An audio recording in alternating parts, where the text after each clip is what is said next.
ડોહા ડોશી જેવી છે મરી ગયા. હા દેવ થઈ ગયા રાણી. હા ડોહા ડોશી જેવી તમારે જેવી છે એમ.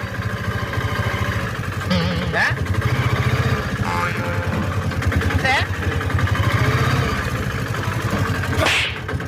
એવું બોલતી આપણે તેરે નામ કા કુત્તા પાલું કહેલી વાત તો મગજ કેવડી બેઠો બેઠો.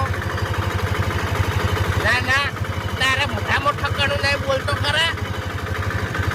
અરે પહેલા તમારે શું ઓળખેણ છે? હા